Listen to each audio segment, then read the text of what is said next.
Did you know that promotional products can influence consumer behavior? According to research, receiving a promotional product increases the likelihood of consumers taking action, such as contacting the company, making a purchase, or recommending the brand to others. Hello, action taker. Welcome to Live Blissed Out, a podcast where I have inspirational and informational conversations with business owners and subject matter experts to help you get the scoop on a variety of topics. Tired of hesitating or making decisions without having the big picture? Want to be in the know? Then this is the place to go. I'm your host, Marissa Houston, helping you achieve bliss through awareness and action. So let's get to it. In this episode, Brian Scott shares how to effectively use promotional products for maximum impact. Brian is a promotional product supplier who specializes in spices. He and his wife, Cynthia, work as a team and are excited to share their passion for healthy, flavorful food, travel, and some wellness mixed into the recipe. They both come from an athletic background, having competed in numerous marathons and Ironman races. To learn more and view a sample of Brian's spices, visit swagspiration.com and search for Spice Power Packs. If you'd like to go beyond your logo for your business and create memorable themes and experiences that make a lasting connection, please reach out via the contact page on the website. The information, opinions, and recommendations presented in this podcast are for general information only, and any reliance on the information provided in this podcast is done at your own risk. This podcast should not be considered professional advice. Brian, welcome to the show. Very excited to talk to you today. Thank you, Marissa. Nice to be here. I look forward to our discussion. Yeah, this is going to be great. Would you mind sharing with our listeners what we're going to be talking about today? The conversation we're going to have today is going to revolve around the effective use of our medium. And our medium is promotional product, swag, imprinted products. There's a lot of names that are given to it. So it's a medium that is very powerful if used properly. So I think that's what we're going to really delve into today. Yeah, and that word properly is so important. And we're going to define all of these things for our listeners so they understand what we're trying to communicate so that they are successful when it comes to using promotional products for their business. I believe in setting the stage and making sure that our listeners understand what we're talking about. I think it's important that we define what a supplier is and what a distributor is, because those are the two key players here and how they work with small businesses. You're a supplier, I'm a distributor. Would you mind sharing with our listeners what exactly does that mean? As a supplier, we are a manufacturer. And in our case, we're a spice company. So we import, repackage, and brand spice. And we rely on the distributor network to sell our product. So we do not have a dedicated sales force. We purely manufacture and market and try to support our distributor network the best we can. And you are the distributor, so you should probably give that description. Absolutely. And thank you for defining that. Most suppliers do not work directly with customers. They work with distributors. And I believe that's primarily because distributors understand how to work with them effectively, and it just makes things run more smoothly. That being said, I, as a distributor, work directly with a customer, and I'm basically going back and forth between you and the customer, making sure that they get what they need. I believe that we are extensions of our client's business. So what that means is that we don't get paid directly by them. We work with them and partner with them to get what they need and get it effectively. Use the products to the best of our ability so that we can get the results that they're looking for. And so I think it's very important that our listeners, who are mostly small business owners, understand that so that they understand how to work best with us. I also believe that in all the years of business that I've done as a promotional marketing distributor, there's a big disconnect. How they understand promotional marketing is different from what it's intended. And I want to talk to you about that. I want to talk about the uniqueness of your particular brand and how you use it to do what promotional marketing should do, which is lead with stories and have an emotional connection versus leading with the swag or the stuff or the products. Because we know people understand how to shop online, but promotional marketing doesn't work that way. Would you elaborate on that? Sure. So what we've tried to do as a manufacturer, as a supplier, is offer a little value add to what we're trying to do. And that comes in the form of creative writing, design, and visuals that will incorporate into the product design. And a big part of that is storytelling. Everybody loves a story. Everybody can relate to a story. They might see a logo and have a thought as to what that organization does. But if that company could actually articulate a story about the value that they can offer their customer, that's going to be more impactful than just giving them a product with a logo on and leaving it to their imagination. So the power of story creates that emotional connection between the customer and the seller.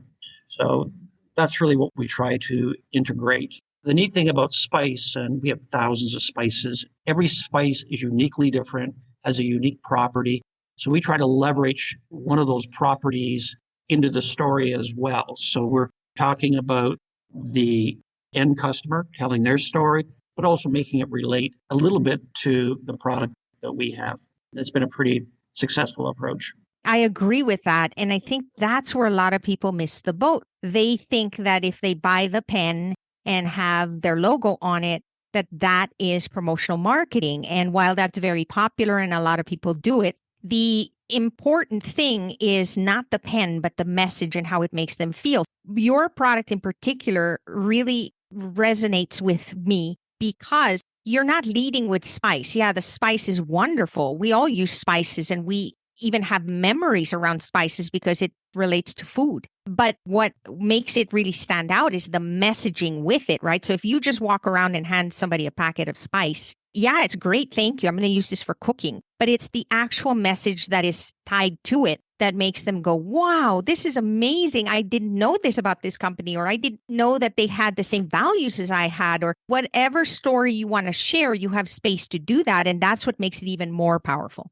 Yeah, I often think of a promotional item as nothing more than an ad, a billboard. And it should and it can do so much more than just present a logo, but do what an ad does. It connects with the end customer. It shares some value that it can offer. It will often have a call to action, requesting them to reach out and call this number or scan this QR code or drop by the showroom. I mean, there could be lots of objectives that the ad is trying to achieve. But with a promotional item, you can do the exact same thing. I was actually a distributor for a number of years before becoming a supplier. And I always looked for products that had the largest imprint area because I could say and do a lot with that area that was available. You could buy a quarter page ad or you could buy a full page ad. Which one do you want? You typically gravitate to the full page because it allows you to convey more information or more visuals in a more meaningful way. Absolutely. And to caveat on what you said, it is an ad, but it's a less expensive ad. It's affordable. Every small business can do promotional marketing, and it includes a gift. You're giving them something, hopefully, that's useful, that they're going to enjoy and remember, because that's the key. And that's really where the power is. I'd like to talk more about the logo, because logos are things that a lot of small businesses are very attached to. A lot of them created it themselves, designed themselves. They identify a lot with their logo and that logo message. I see the problem with that is that they handle their logo similarly to how a big corporation would handle it. What I mean by that is that they think that, well, if a big corporation has a logo and they put it on everything, people will buy their mugs and buy their t-shirts and do all their merch, so to speak, because they're in love with that brand. And small businesses think that their logo could be that way. But the reality is that's not the case, because most small businesses don't have that kind of powerful brand. They don't have a marketing team or big advertisements that go out or galas or anything that they support. And so that being said, most people don't really recognize or identify with small business brands. I wanted to have a conversation with you about using promotional marketing and leading with a message rather than the logo. So for example, instead of putting your logo front and center, maybe put a really warm message that ties to your brand, and then having your logo on the side or having a website or a way for them to get in touch with you and leading through the message rather than the image of their logo. Yeah, and in advertising and marketing, it really needs to be about the end customer. So the customers that you're working with, they might like a product, they might like to put their logo on a particular product, but at the end of the day, if it's not well received by their audience, it's all kind of for naught. You have to look at the design that goes on it through the eyes of the recipient, not so much through the eyes of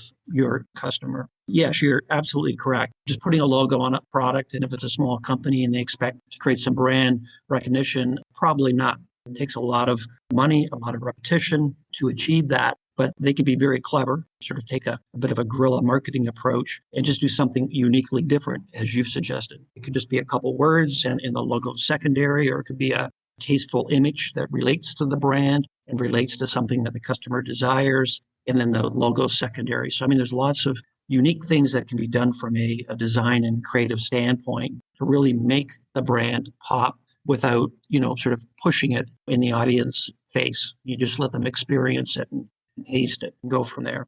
Absolutely. It's the experience that really is powerful. And as you were saying that, Brian, I think we need to talk about the word brand. I think there's also confusion with that because there's two definitions I feel that people resonate with when they hear the word brand. They think of branding, which is like when you brand an animal, you put something on something. So that's basically stamping your logo on something. That's how people recognize that word. But then we're also talking about brand as in the personality, the messaging, the characteristics of a company. That could be things like, is your company considered serious or funny or witty or corporate? Whatever that image is, it's really how people perceive you. There's an overlap. People use that word interchangeably. And so we do both in our industry. We brand and tag things with messaging and logo, but it has to tie to the brand image.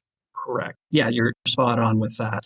There was an interesting course I took, and it was on archetypal profiling. So this goes back to the whole concept of archetypes. There's 12 very distinct sort of archetypes or brands. You could sort of substitute those names to some degree. There's like a lover brand, there's a caregiver brand, there's the hero brand, there's the sage brand. So knowing what your brand personifies is really critical in how you can share that whole experience with the customer is key. Yeah, and being consistent. And I think for small business, that can be difficult too, because sometimes we want to be a certain persona. We're attracted to something. So let's say you're attracted to being a funny brand, but you as a solopreneur maybe are not necessarily funny. You're more reliable and serious. And I say serious in a good way, meaning efficient. And so your personality doesn't connect with what you want. And then it always falls back on what you truly are. And if you're consistently trying to be something that you're not, then there's going to be that disconnect and it's going to confuse your customers too. Yeah, you totally have to be authentic to who you are. And to try to be anything different, will kind of fly in the face of what your brand really is. I think that what makes your company unique as well is the fact that you have a team of people that help you put together copy to help our clients get that message out. Because it's one thing to know what your message is. Let's assume we do. Then it's another to actually put it into words and package it in such a way that your audience will connect and appreciate it as well. Because at the end of the day, it's all about them, not about you. Can you talk a little bit about how you approach that? Are you searching for a trusted merchant service provider for your business? SG Associates LLC is your partner for quality payment and merchant service solutions. With over 15 years of experience in credit card processing, SG Associates offers merchants the best pricing, products, and customer service available from a payment and solution service provider. Their number one goal is to save their merchants as much as possible on their credit card processing fees. To learn how they can help you, call 1-800-455-5211 or visit sg-associatesllc.com. Sure. One example might be a client that a distributor did work with called Barrett-Jackson. They're a car auction, and they auction off vintage and classic automobiles. Very high end. The clientele that they attract are people with money and people that love cars. And, they have an appreciation for the finishing touches and really pristine automobiles. So we let our copywriters kind of loose on this particular project to see what they could come up with from the standpoint of recommending a spice and then also recommending the copy that would support Barrett-Jackson brand, but also tie into the promotional item that was being given out. So they came up with a theme. The finishing touches make all the difference. And if I'm going to a Barrett-Jackson auction, that's really key to me. So playing on the word finishing touches we proposed, and we ultimately did, a tube of fleur de sel, which is a very high-end finishing salt. The finishing salt tied in well to the coffee. The finishing touches make all the difference. And then we go on to tell a little bit of a story about Barrett Jackson. So at Barrett Jackson, expert staffs are a special ingredient, making your automotive experience the best it can be. Trustworthy and transparent customers serves flavors with everything we do. So having copy that ties in to the product, to the brand message, and to the audience as to what's important to them is what we will often do in our design and development work. And it's so nice to know that we have that, because a lot of small businesses don't have teams like this. And so knowing that all they have to do is reach out to a distributor like me and know that I partner with you to make that happen for them is invaluable, because then they get exactly what they need. It ties to everything. And we also partner with them. We understand their brand. We understand everything that goes around it, so that we can start with that and continue to support them. That piece is critical. If the messaging is disconnected, there's problems. And the same goes with the fact that we are marketing. We're using promotional marketing. At the end of the day, after that product is handed out, it's important to follow through with the sales piece and with the relationship building piece. So, for example, if your message in the marketing is that we are customer service focused, and then every time they try to call you, they don't get an answer, then there's a disconnect and the product is not going to do them any good. Yeah, absolutely. And I think, the other area that I see a lot of end users not really taking advantage of is, they're anxious to buy a product, they're anxious to put their logo on it, they're anxious to hand it out, thinking that business will result, when they really haven't clearly defined what their objective is. If I'm going to spend $1,000 on promotional items and use them at a trade show, how am I going to show an ROI on that $1,000 investment? How am I going to be able to track that and measure that?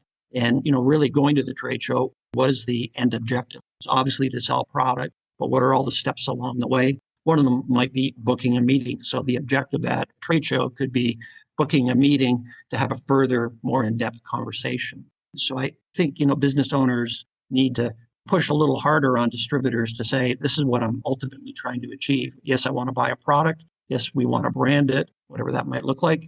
But this is what we ultimately want to achieve. And, I think if that can be shared and distributors can, ask the probing questions to help the customer get there, to figure out what they want to achieve, then this medium can be very powerful. I so agree. It's going back to what we talked about in the beginning. Many small businesses misunderstand how promotional products work. And so what happens typically is they'll go online and they'll search for, and we'll just use pens again because they're very popular. They'll search for a pen. They fall in love with the look of it. The price is right. And then they reach out to a distributor and say, can you put my logo on this and make sure I get it? And the distributor wants to do so much more, but many times the small businesses don't want to have that conversation. They're just like, can you just get this for me? I just want it. I need it next week. And then that's the other thing, is they wait till the last minute and just buy something, as opposed to really having a well thought out plan and message that will eventually help them achieve that ROI that you were talking about. Yeah, when I was a distributor, we would develop like a planogram, a marketing planogram for our customers. We would look at their year, look at their marketing plan. Some would share it, some wouldn't, to be able to access a marketing plan. And then as a distributor, be able to lay out, over the next 12 months, these are all the opportunities that we can utilize a promotional item to help further promote, further reinforce, or further achieve this given result. You're right, not rushing into the purchase because you have to, but actually being proactive and kind of plan out your year as to what that might look like, is very valuable.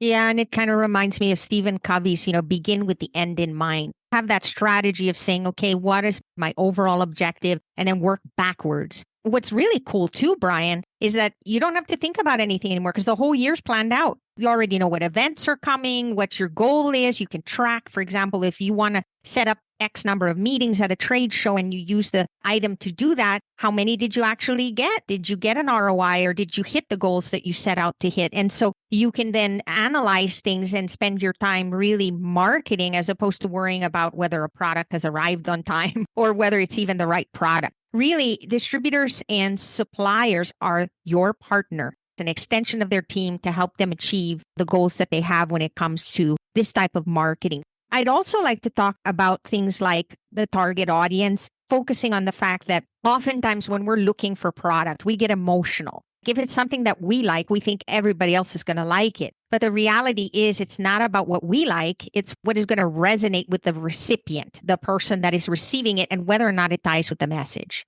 Right. That's an interesting point. I mean, people want to buy what they like, not necessarily what the audience likes. So it's really important to sort of know who your audience is, develop a little bit of a persona on who the audience is and the types of things that they do in their life and things that they enjoy, and whether they're their family or whether they're young singles that you're targeting or what have you, and find products that obviously relate well to them. The customer may not like it, but if you can justify that the audience that they work with, they will, then great. Absolutely, Brian. And the other thing that I see that a lot of my clients I know don't really understand is the difference between a gift and a giveaway, or what we call leave behinds. We know that leave behinds and giveaways are typically going to be lower price point items because they're things that we still want to look good. We still want to send a good message, but we don't want to break the bank because we're just giving away something and hopefully scheduling an appointment, or maybe it'll lead to a call. But it's not practical to do a leave behind or a giveaway for a very expensive item. That doesn't make sense. So generally speaking, that's where that would fall. And then we have the gifts category, which is, let's say you're a realtor and you sold a house for a client, and now you want to send them a really warm thank you. You're not going to give away an inexpensive item. You're going to give them a nice gift, still branded, still with the messaging, all of the things we talked about, but much higher end, so that they feel special, so that it's something that they can use and appreciate for a long time. I think there's a disconnect there because people just think promotional marketing is one thing, and they're very familiar with the shirts and the hats and the bags and the traditional stuff. Talking about your product, I think that what really makes it special is you cover all those bases. You have beautiful gifts that you can package for clients and also provide those leave behinds and giveaways that still honor the brand of your clients. So yeah, a gift really is the thank you, and it's given without any thought of reciprocation, that you're just giving it to that recipient to say thank you for the business, you value their business. Whereas, a promotional item really does have more of a marketing approach. It's the front end, the gift is sort of at the back end. So the promotional item really is to try to fuel the sales, to achieve the result, then to thank and reward. It could be given as a reward as well. That's where the gift would play its role. Yeah, rewards and appreciation and really making people feel valued. And it could even be for somebody who sent you a referral. It could be for anything, but it has to make them feel special when they open that gift. The emotional factor is still in there. What I love about what you're doing, Brian, is you have those options. You have sets, you have little gift sets that have all kinds of little things there that are really put together with that person in mind. It's a one-stop shop. You have all the options, which then leads me to defining the difference between a one-time gift versus something that's more replenishable. This is where I see a lot of disconnect when people give something, for example, like a mug. Again, that's very popular, so let's go with that. You're not going to be giving that same mug over and over and over again, right? Because once they have a mug, they can only have so much real estate in their kitchen to hold the mug, or in their office or whatever. But a replenishable item is exactly what your company's about, because if you give a spice, like let's say you give that beautiful salt or pepper or whatever spice you choose to give, they're going to use it and then they're going to need more. And not only that, but you can change it up. Maybe you're going to start with salt, and then the next time you want to hand out, paprika, or you want to do ginger, or whatever spice you want to give, you can certainly change it up and always make sure that they have something that they can build on and enjoy. And so that's more of a replenishable. And it also works really well for people who do a lot of visiting, because maybe you are going to stop by a business that you want to work with, and every 3 months or so, you're going to come by and leave them something. Then you can always give them something that they can use and then replenish again.